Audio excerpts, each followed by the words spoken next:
សូមគោរពជំរាបសួរបងប្អូនប្រជាពលរដ្ឋកម្ពុជាទាំងអស់គ្នាសម្រាប់វីដេអូមួយនេះខ្ញុំមានដំណឹងថ្មីបន្តទៀតហើយដើម្បីយកមកជម្រាបជូនដល់បងប្អូនទាំងអស់គ្នានៅវេលាម៉ោង 11:08 នាទីព្រឹកថ្ងៃទី 19 ខែវិច្ឆិកាឆ្នាំ 2025 នេះក្រុមអ្នកអង្កេតការណ៍អាស៊ាន AOT ក្រោមការសម្របសម្រួលរបស់ក្រសួងការពារជាតិកម្ពុជាបានចុះទៅត្រួតពិនិត្យនិងផ្ទៀងផ្ទាត់ការអនុវត្តបទឈប់បាញ់នៅច្រកចមួយ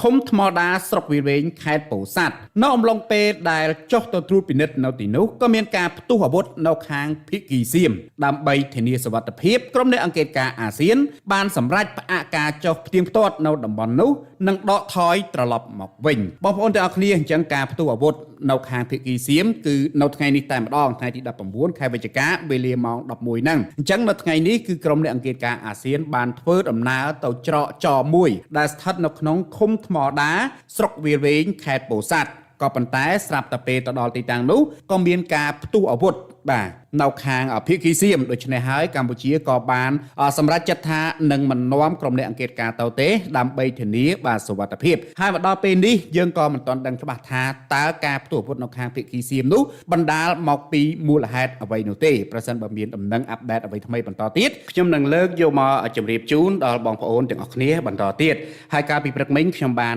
ជម្រាបជូនដំណឹងបាទពាក់ព័ន្ធជាមួយនឹងអ្នកកាសែតម្នាក់ដែលធ្វើការលូកលាន់ទៅស្ត្រីដែលជាសហចារីបានមករំដោះអ្នកទោសចេញពីតុលាការខេត្តបាទស្វាយរៀងកាលពីម្សិលមិញហ្នឹងឥឡូវហ្នឹងគឺមានការអាប់ដេតថ្មីអ្នកកាសែតចំនួន2នាក់បាទហើយម្នាក់ទៀតហ្នឹងគឺយើងភាគច្រើនបានស្គាល់គាត់គឺឈ្មោះផាត់ហូនដែលយើងតែងតែហៅថាពូហូនអញ្ចឹងណាបាទអញ្ចឹងអ្នកកាសែត2នាក់នឹងត្រូវក្រសួងព័ត៌មានបាទលុបអាជ្ញាប័ណ្ណបាទទី1ហ្នឹងគឺឈ្មោះផាត់ហូនពាក់ព័ន្ធនឹងការប្រើប្រាស់ពាក្យសម្ដីបៀតបៀនលើស្ត្រីជាសហចារីបាទទី2ឈ្មោះខាន់សារ៉ាត់ការប្រើប្រាស់កាយវិការលូកលាន់ទៅលើស្ត្រីដែលជាសហចារីនៅព្រឹកថ្ងៃពុធបាទទី 19 ខែវិច្ឆិកាឆ្នាំ 2025 នេះត្រូវបានសមត្ថកិច្ចខេត្តស្វាយរៀងបាននាំខ្លួនទៅសួរនាំពាក់ព័ន្ធនឹងការប្រើប្រាស់កាយវិការមិនសមរម្យបៀតបៀនទៅលើបាទស្ត្រីដែលជាជនជាតិវៀតណាមម្នាក់ដែលជាអ្នកផ្ដល់អាវុធទៅឲ្យអ ுக ្រិតជននៅក្នុងតុលាការខេត្តស្វាយរៀងកាលពីថ្ងៃ 18 ខែវិច្ឆិកាឆ្នាំ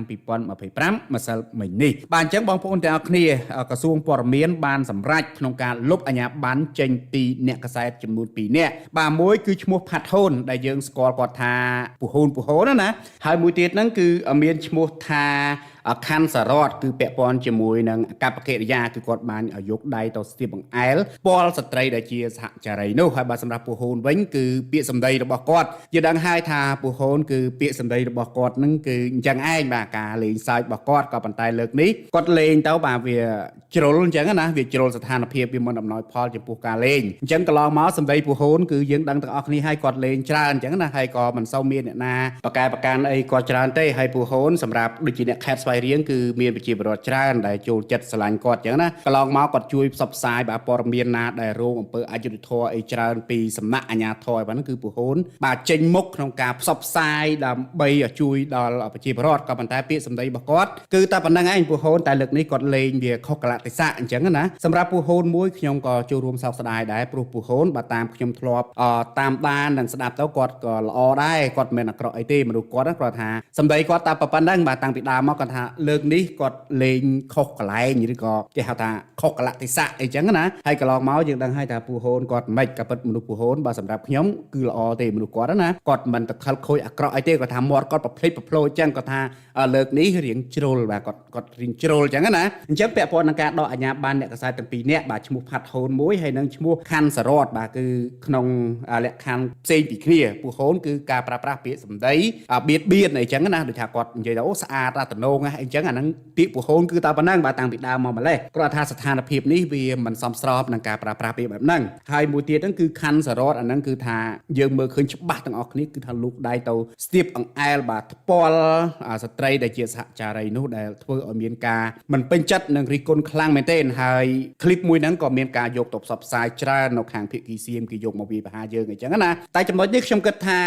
កម្ពុជាយើងគឺទទួលខុសត្រូវនៅទង្វើដែលបានធ្វើប្រសិនបើសកម្មភាពនឹងយើងមើលទៅអសិលធម៌មិនគប្បីគឺវិធានការចាត់ការភ្លាមតែម្ដងតែភាគីសៀមវិញវាបានធ្វើមកលើយើងក៏ប៉ុន្តែវាអត់ទទួលខុសត្រូវទេគឺវាបដិសេធវាខុសគ្នាត្រង់ហ្នឹងកម្ពុជាយើងប្រសិនបើបុគ្គលណាម្នាក់ធ្វើខុសនឹងក្រមសីលធម៌ ជាក់ស្ដែងដោយករណីមួយនេះអញ្ចឹងគឺអនុវត្តភ្លាមៗតែម្ដងគឺក្រសួងចេញវិធានការបាទទប់ស្កាត់និងអនុវត្តបាទតាមភាពជាក់ស្ដែងតែភាគីសៀមគឺខុសគ្នាវាបានបំពេញមកលើយើងទាំងដែលយើងប្រាប់ថាវាបំពេញលើយើងហើយវាបដិសេធទៀតអញ្ចឹងវាខុសគ្នាកន្លែងហ្នឹងហើយសៀមឥឡូវហ្នឹងគឺថាកំពុងតែមានរឿងផ្ទុះមួយដែល influencer របស់គេហ្នឹងបានទៅឈោលើរថយន្តនៅឯប្រទេសជប៉ុនណានៅក្បែរភ្នំ Fuji យើងដឹងហើយថាភ្នំ Fuji គឺជាភ្នំមួយដែលជប៉ុនគោរពខ្លាំងណាស់ហើយមានកម្ពស់ក៏ខ្ពស់ល្អទៀតភ្នំ Fuji ហ្នឹងហើយ influencer របស់សៀមហ្នឹងទៅដោះអាវដោះអីហើយឡើងលើដំបូលឡានហើយរាំបែបអាឡារឹកអញ្ចឹងណាក៏មានការរិះគន់ច្រើនពីប្រជាជនជប៉ុនហើយប្រជាជនសៀមជាច្រើនក៏មិនពេញចិត្តចំពោះសកម្មភាពបាទ influencer ម្នាក់នឹងដែរកាលពីមុនខ្ញុំតាមដានម្នាក់នឹងតែគាត់លេងកំ pl ែងបែបស្ងួតអញ្ចឹងណាទៅឥណ្ឌាទៅអីអញ្ចឹងទៅគឺថាកំ pl ែងស្ងួតម្នាក់ហ្នឹងណាក៏ប៉ុន្តែវាស្ថានភាពអត់ខុសអីពីករណីពូហូនទេលេងខុសកន្លែងម្នាក់ហ្នឹងធ្លាប់ទៅលេងនៅប្រទេសផ្សេងគឺលេងបែបកំ pl ែងស្ងួតធ្វើអីអញ្ចឹងណាធ្វើឲ្យមាន fan ហ្នឹងគឺថាស្រឡាញ់គ្រប់ត្រូលច្រើនក៏ប៉ុន្តែទៅដល់ជប៉ុនស្រាប់តែទៅឡើងលើបាទដំបូលឡានហើយរួមអញ្ចឹងគឺវាបង្ហាញភាពដែលមិនសមរម្យសម្រាប់ប្រទេសជប៉ុនហើយជនជាតិសៀមជាច្រើនក៏បានធ្វើការប្រតិកម្មហើយនឹងរិះគន់ចំពោះ influencer ម្នាក់នឹងដែរយ៉ាងណាមិញមិនខុសអីពីករណីពូហនទេដោយសារតែពូហនយើងដឹងហើយពាក្យសម្ដីរបស់គាត់បែបកំ pl ែងស្ងួតបែបនិយាយអីចំម៉ាត់អីចឹងណាហ្នឹងហើយក៏ប៉ុន្តែដល់ស្ថានភាពនេះគាត់បាទយើងគួរជាអាចចេតនាដែរបើយើងគិតទៅដោយសារតែពូហនគឺសម្ដីរបស់គាត់បើយើងគិតពីធៀបសម្ដីវិញសម្ដីពូហនតើប៉ុណ្្នឹងឯងក៏ប៉ុន្តែបាទម្នាក់ទៀតអាហ្នឹងខ្ញុំមិនកាន់ជើងពូហនណាយើងឃើញថាពូហនសម្ដីគាត់តើប៉ុណ្្នឹងបាទតាំងពីដើមមកម្លេះអញ្ចឹងខ្ញុំគិតថាសម្រាប់ពូហនបើត្រឹមតែបាទហៅគាត់ទៅអប់រំបន្ថែមទៅខ្ញុំថាគិតថាដូចជាមិនបាច់ដកអាជ្ញាប័ណ្ណគាត់គឺល្អដែរណាពូហនណាហ្នឹងសម្រាប់ខ្ញុំឯណាបើសម្រាប់ច្បាប់អនុវត្តមិនអាហ្នឹងជារឿងរបស់ច្បាប់ដែលចាត់ការតាមនីតិវិធីយ៉ាងម៉េចទៅតែសម្រាប់ជាគំនិតរបស់ខ្ញុំពូហនគឺគាត់មិនបានដូចថាលូកលាន់អីចឹងទេគាត់ថាពាក្យសម្ដីរបស់គាត់អញ្ចឹងតាំងពីដើមគាត់ថាស្ថានភាពវាមិនអំណោយផលអញ្ចឹងយើងអាចអប់រំគាត់អីចឹងទៅដើម្បីឲ្យមានការកែប្រែកំហុសតែបើសម្រាប់ម្នាក់ទៀតគឺគាត់វាជ្រុលខ្លាំងហើយអាចទទួលយកបានទេដោយសារគាត់យកដៃទៅប៉ះគេហៅថាប៉ះផ្ទាល់តែម្ដងអញ្ចឹងបង្ហាញជាសាធារណៈវាអាក្រក់មែនទេបាទពាក់ព័ន្ធជាមួយនឹងទង្វើវិញវាអសិលធម៌ខ្លាំងហ្នឹងហើយអញ្ចឹងសម្រាប់ព័ត៌មានខ្ញុំជម្រាបជូនប៉ុណ្្នឹងទេដោយសារតែក្រសួងបានលុបអាជ្ញាប័ណ្ណពូហ៊ុនហើយនឹងម្នាក់ទៀតហើយឈ្មោះថាខណ្ឌសរវត្តហ្នឹងគឺបានលុបអាជ្ញាប័ណ្ណហើយតែដូចអ្វីដែលខ្ញុំបានលើកឡើងអញ្ចឹងពូហ៊ុនគាត់មានគុណសម្បត្តិច្រើនបើនិយាយទៅណាជួយដល់ប្រជាពលរដ្ឋនៅខាងស្វាយរៀងច្រើនកន្លងមកហើយមួយទៀតពាក្យសម្ដីពូហ៊ុនយើងឃើញជាក់ស្ដែងទាំងអស់គ្នាថាប៉ុណ្ណឹងប៉ះសិនបើមានការដូចថាលើកលែងឲ្យគាត់បន្តិចសម្រាប់ពូហ៊ុនណាដូចថាហៅទៅអប់រំអីបន្ថែមអីថាធ្វើកិច្ចសន្យាទៅថាថ្ងៃក្រោយបើមានរឿងអញ្ចឹងទៀតចេះសម្រាប់ពូហ៊ុនណាបើសម្រាប់ម្នាក់ទៀតច្បល់របស់ខ្ញុំគឺបាទគាត់ធ្វើវាអាចទទួលយកបានទេដោយសារតែយកដៃទៅប៉ះទៅស្ទាបអីចឹងគឺវាអត់ត្រូវទេបាទអញ្ចឹងកន្លែងនេះខ្ញុំក៏មិនគ្រប់ត្រូលដែរហើយសង្ឃឹមថាក្រសួងនឹងមានការយោគយល់ចំពោះពូហ៊ុនមួយចុះបាទហៅគាត់ទៅអប់រំអីបន្ថែមអីចឹងណាដោយសារតែពូហ៊ុនគាត់ក៏មានបាទគុណសម្បត្តិច្រើនជាមួយនឹងកិច្ចការងាររបស់គាត់ហ្នឹងហើយណាមួយគាត់សម្ដីរបស់គាត់តែប៉ុណ្្នឹងឯងពុកម៉ែបងប្អូនទាំងគ្នាយើងស្គាល់ឲ្យពូហ៊ុនកន្លងមកហ្នឹងបាទអញ្ចឹងយើងអាចត្រឹមតែហៅគាត់ទៅអប់រំធ្វើកិច្ចសន្យាអីផ្សេងអញ្ចឹងណាកុំឲ្យមានករណីអញ្ចឹងកើតឡើងអីទៀតអញ្ចឹងទៅសម្រាប់ពូហ៊ុនណាហ្នឹងហើយអញ្ចឹងសម្រាប់ព័ត៌មាននេះខ្ញុំជម្រាបប៉ុណ្្នឹងទេបងប្អូនទាំងគ្នាហើយសម្រាប់ដំណឹងជាបន្តទៀតនេះអាជ្ញាធរកម្ពុជាយើងបាននឹងកំពុងប្រមូលភស្តុតាងឲ្យគ្រប់ជ្រុងជ្រោយដើម្បីបាទដាក់ពាក្យបណ្ដឹងស្វែងរកយុត្តិធម៌ជូនបាទកម្មការិនីខ្មែរម្នាក់ដែលរងគ្រោះដោយសារការបំពានរូបរាងកាយពីក្រមយោធាឈុតខ្មៅរបស់សៀមករណីពលការិនីខ្មែរម្នាក់ដែលមានអាយុទើបតែ18ឆ្នាំរងការបំពានបាទរូបរាងកាយយ៉ាងសាហាវព្រៃផ្សៃនិងអសិលធម៌បំផុតពីសំណាក់ក្រមយោធាឈុតខ្មៅរបស់សៀមអំឡុងពេលដែលវិលត្រឡប់ចូលមកប្រទេសកម្ពុជាវិញអ្នកនាំពាក្យក្រសួងមហាផ្ទៃបានលើកឡើងថាសមត្ថកិច្ចកំពុងតែប្រមូលភស្តុតាងជាក់លាក់ឲ្យបានគ្រប់ជ្រុងជ្រោយនិងរឹងមាំដើម្បីដាក់ពាក្យបណ្ដឹងប្តឹងទៅអង្គការអន្តរជាតិដើម្បីស្វែងរកយុត្តិធម៌ជូននារីរងគ្រោះលោកទូចសុខៈអ្នកនាំពាក្យរងរបស់ក្រសួងមហាផ្ទៃបានថ្លែងដូចនេះថាការធ្វើកសោវិច័យនិងបច្ចេកទេសជំនាញ